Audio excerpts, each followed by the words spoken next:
Welcome to the Avadhuta Gita, a profound and ancient scripture attributed to the sage Dattatreya, often revered as a combined incarnation of Brahma, Vishnu, and Shiva.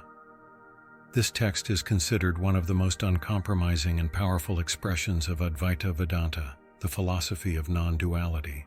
Recorded by his disciples Swami and Kartika, the Gita presents the direct experience of self-realization, where the individual soul recognizes its identity with the absolute reality, Brahman.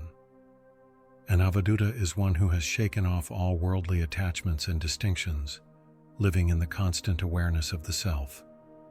The verses you are about to hear are not philosophical arguments but bold declarations from that state of ultimate freedom and unity. They challenge the listener to discard limited identification with the body and mind and to recognize their true nature as the formless, all-pervading, blissful consciousness. Prepare to encounter the essence of Vedanta, spoken from the height of spiritual attainment. Chapter 1.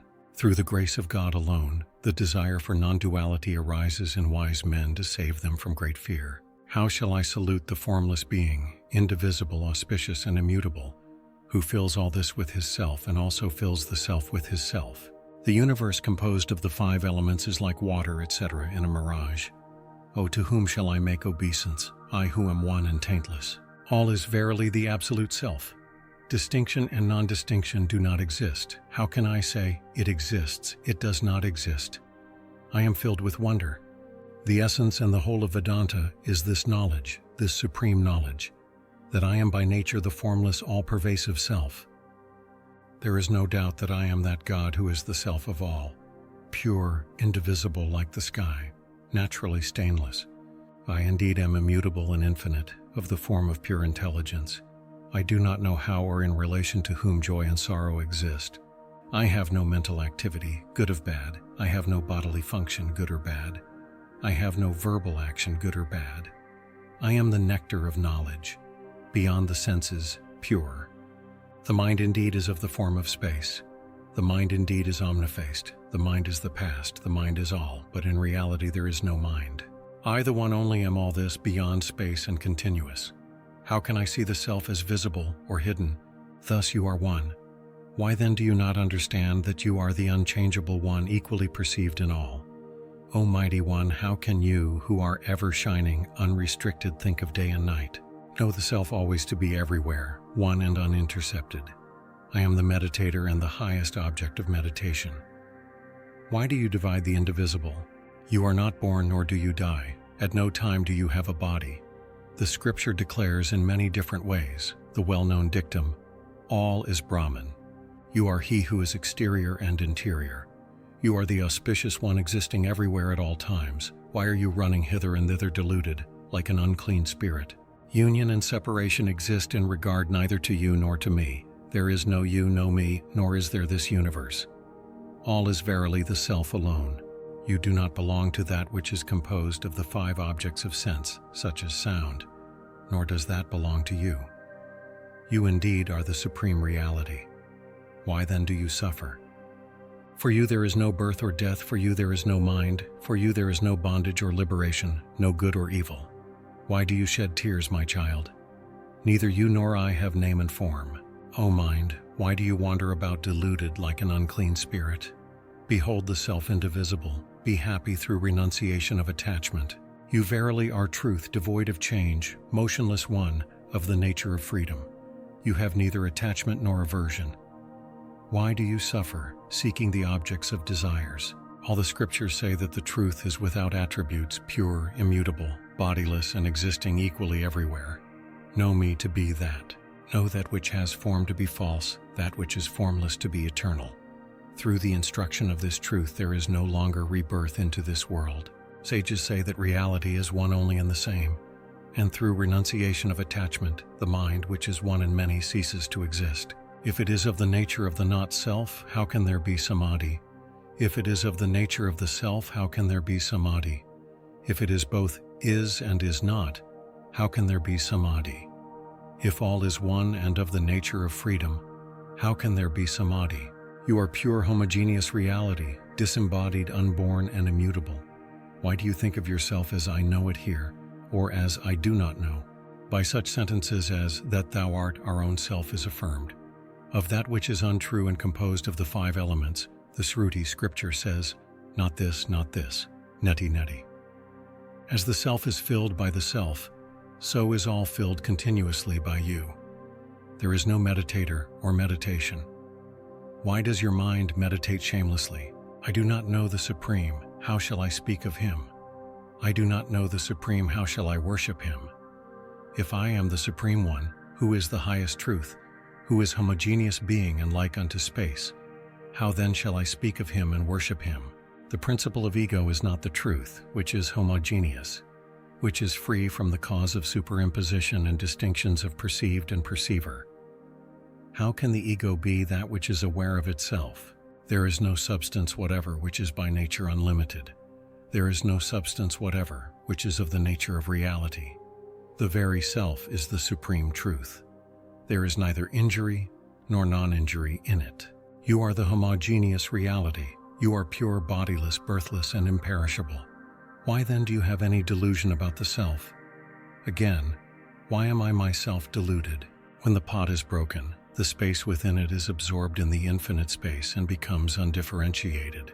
When the mind becomes pure, I do not perceive any difference between the mind and the Supreme Being. There is no pot, there is no pot's interior space. Neither is there an individual soul nor the form of an individual soul.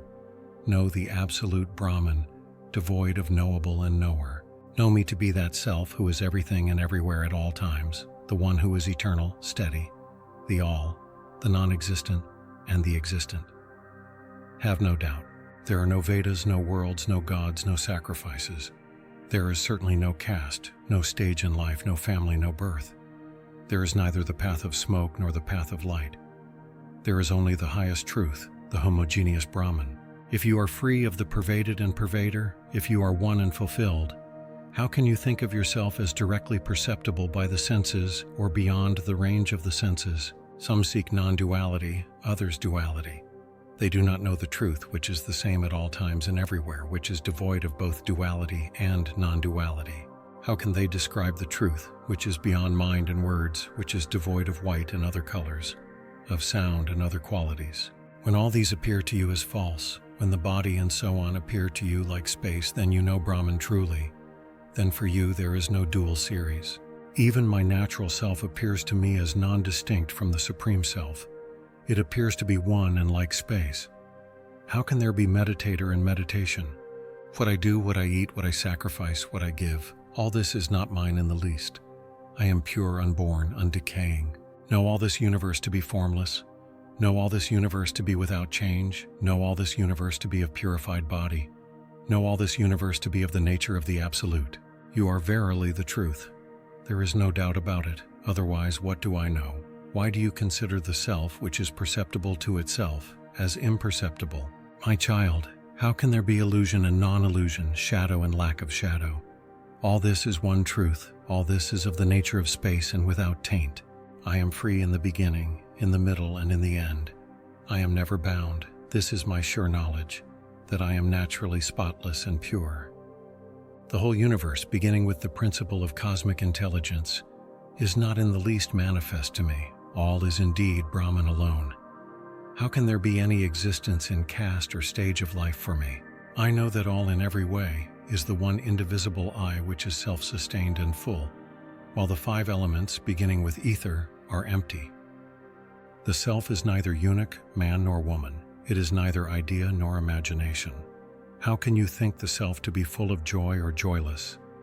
The self certainly does not become pure through the practice of 6-limbed yoga. It certainly is not purified by the destruction of the mind. It certainly is not made pure by the instructions of the teacher.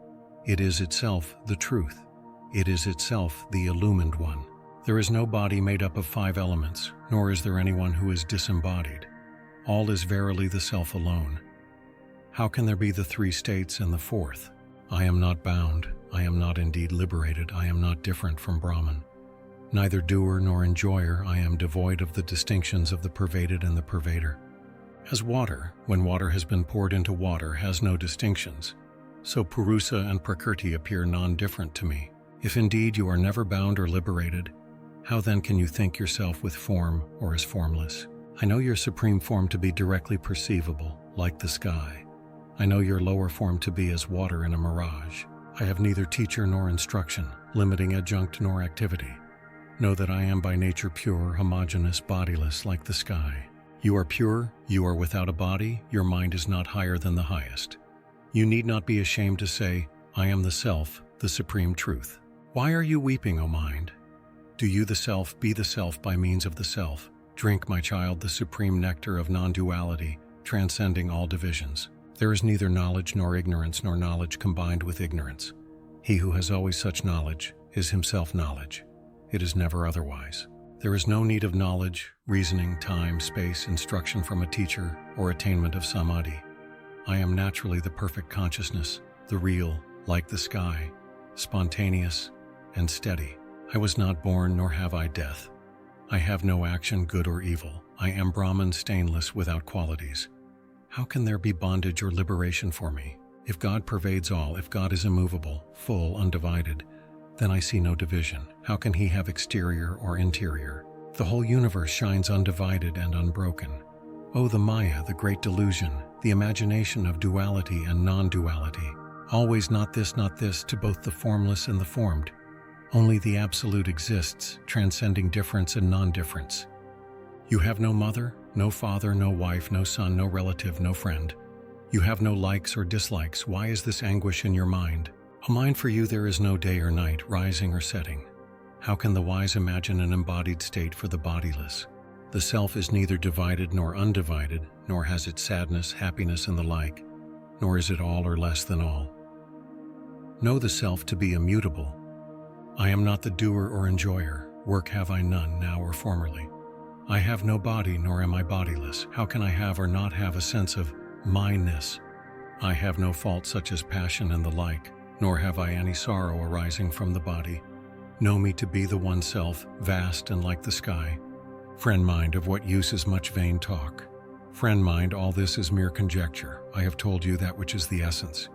You indeed are the truth, like the sky. In whatever place yogis die, in whatever state there they dissolve, as the space of a jar dissolves into the sky. Giving up the body in a holy place or in the house of a Kandala, the yogi, even if he has lost consciousness, becomes identified with the Absolute as soon as he is free of the body. The yogis consider duty in life, pursuit of wealth, enjoyment of love, liberation, and everything movable or immovable such as man and so on to be a mirage. This is my certain perception. I neither perform nor enjoy past action, future action, or present action. The Avadhuta alone, pure in evenness of feeling, abides happy in an empty dwelling place. Having renounced all, he moves about naked. He perceives the Absolute, the All, within himself. Where there are neither the three states of consciousness nor the fourth, there one attains the Absolute in the self. How is it possible to be bound or free, where there is neither virtue nor vice? The Avadhuta never knows any mantra in Vedic meter nor any tantra. This is the supreme utterance of the Avadhuta, purified by meditation and merged in the sameness of infinite being. There exists neither complete void nor voidlessness, neither truth nor untruths of the scriptures, has uttered this spontaneously from his own nature. Chapter 2 of the teacher. Even if he be young, illiterate, or addicted to the enjoyment of sense objects, even if he be a servant or a householder, none of these should be considered. Does anyone shun a gem that has fallen in an impure place? In such a case, one should not consider even the quality of scholarship. A worldly person should recognize only the essence.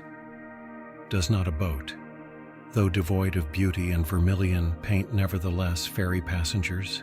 The unmoving one, who without effort possesses all that is movable and immovable, is consciousness, naturally calm, like the sky. How can he, the one and all-pervading who moves effortlessly all that is movable and immovable, be differentiated? To me he is non-dual. I am verily supreme, since I am the Absolute, more essential than all essences, since I am free from birth and death, calm and undifferentiated. Thus I, free from all components, am worshipped by the gods. But being full and perfect, I do not recognize any distinctions such as gods and the like. Ignorance does not create any doubt. What shall I do, being endowed with modifications of the mind? they arise and dissolve like bubbles in water. Thus am I ever pervading all existence, beginning with cosmic intelligence pervading soft, hard, sweet, and pungent substances. As pungency, coldness, or softness is non-different from water, so Prakrti is non-different from Purusa. Thus it appears to me, the Lord of the universe is devoid of all names. He is subtler than the subtlest, supreme. He is spotless beyond the senses, mind, and intellect. Where there is such a natural being, how can there be I? How can there be even you? How can there be the world? That which has been described as being like ether is indeed like ether. That is consciousness, blameless, omniscient, and perfect. It does not move about on the earth or dwell in fire. It is not blown by the wind or covered by water. Space is pervaded by it, but it is not pervaded by anything. It is existing within and without. It is undivided and continuous. One should successively take recourse to the objects of concentration, as mentioned by the yogis, in accordance with their subtlety, invisibility, and attributelessness. When through constant practice one's concentration becomes objectless, then, being divested of merits and demerits, one attains the state of complete dissolution in the Absolute through the dissolution of the object of concentration, but not before then. For the destruction of the terrible poisonous universe, which produces the unconsciousness of delusion, there is but one infallible remedy, the nectar of naturalness. That which has form is visible to the eye, while the formless is perceived mentally. That, the self, being beyond existence and non-existence, is called intermediate. The external existence is the universe, the inner existence is called Prakrti. One should try to know that which is more interior than the inner existence, that which is like water within the kernel of the coconut. Illusory knowledge relates to what is outside, correct knowledge to what is inside. Try to know that which is more interior than the inside, that which is like water within the kernel of the coconut. There is only one very clear moon on the full moon night. One should perceive that the self, like the moon seeing duality, is perversion. It is indeed in this way that intelligence becomes divided and ceases to be all-comprehending. A giver attains to wisdom and is sung with millions of names. Whoever, whether he be ignorant or learned, attains to the full awareness of truth through the grace of a teacher's wisdom, becomes detached from the ocean of worldliness. He who is free from attachment and hatred, devoted to the good of all beings, fixed in knowledge and steady, shall attain to the supreme state. As the space within a pot dissolves in the universal space when the pot is broken, so a yogi, in the absence of the body, dissolves into the supreme self, which is his true being. It has been said that the destiny of those devoted to action is the same as their thought at the end, but it has not been said that the destiny of those established in yoga is the same as their thought at the end. One may express the destiny of those devoted to action with the organ of speech, but the destiny of the yogis can never be expressed, because it is transcendental. Knowing this, one never says that the yogis have any particular path. For them, it is the giving up of all duality. The supreme attainment comes of itself. The yogi, having died anywhere, in a holy place or in the house of an untouchable, does not see the mother's womb again. He is dissolved in the supreme Brahman. He who has seen his true self, which is innate, unborn, and incomprehensible, does not, if anything desired happens to him, become tainted. Being free from taint, he never performs any action. The man of self-restraint, or the ascetic, therefore, is never bound. He attains to the supreme self, who is eternal, pure, fearless, formless, and supportless, who is without body, without desire, beyond the pairs of opposites, free from illusion and of undiminished power. He attains to the supreme, eternal self, in whom exists no Veda, no initiation, no tonsure, no teacher, no disciple, no perfection of symbolic figures, no hand posture or anything else. He attains to the supreme eternal self, in whom is neither Sambhavi, nor Sakti, nor Anavi initiation, neither a sphere, nor an image, nor a foot, nor anything else, neither beginning, nor ending, nor a jar, etc. He attains to the supreme eternal self, from whose essence the universe of movable and immovable objects is born, in whom it rests, and into whom it dissolves, even as foam and bubbles are born of the transformation of water. He attains to the supreme eternal self, in whom is no closing of nostril, nor gazing, nor posture, and in whom is neither knowledge nor ignorance nor any nerve current.